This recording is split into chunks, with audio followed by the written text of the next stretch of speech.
Recently, I heard about a book called Rising Out of Hatred. It is the story of the awakening of a former white nationalist written by Elie Saslow. It sounded interesting, so I decided to add it to my summer reading list. It is the story of Derek Black. Derek's father founded Stormfront, one of the first and largest online American communities of faith. His godfather was David Duke, the neo-Nazi turned politician who truly remains a neo-Nazi. And our politics are controlled by international globalist bankers that don't serve the interests of the American people. Derek, at a young age, started to attract the following. He started a youth section on Stormfront.com. He became an elected official. He started his own radio show, and all that was before he was 19. He was polished. He had no criminal record, unlike his father and other leaders of the group. He didn't advocate any violence. He presented a polished, modern political argument, but make no mistake, it was the same old hate.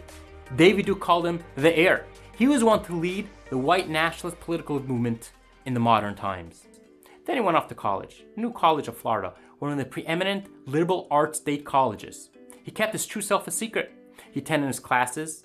He made new friends, but at the same time, unknown to his fellow classmates, he continued his hate-filled radio show and his writing on Stormfront.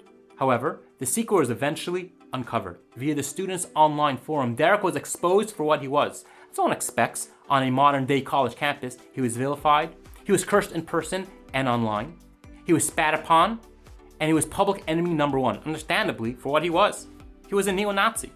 He just attended his classes and spoke to no one, until he received an invitation from two students that he befriended before he was exposed to a Friday night Shabbat meal. Matthew and Moshe, the only two Shabbat observant students in the entire college, invited him that week, the next week, and the next. After much late night talks with Moshe and Matthew, and especially with the dedication of a girl named Allison, he slowly turned his views around. It was such a turnaround that he sent out a public message that he no longer agreed with the ideas that he grew up with, the ideas that his family represents. He left his old life and position of leadership behind. Needless to say, his friends and family were devastated and practically disowned him. Derek went on to write at least 2 New York Times opinion pieces on the danger that the far right pose to the United States of America.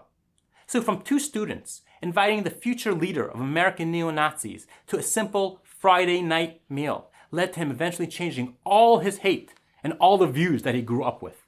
That is the power of dialogue. I am in no way advocating that you call the local chapter of a white nationalist or neo-Nazi group and invite them over for a Shabbat meal. But you must appreciate the power that an in-person discussion and the potential that it contains. Let's say this whole discussion with Derek was done via Facebook, Twitter, Instagram, WhatsApp, especially from someone he didn't even know, would have done nothing.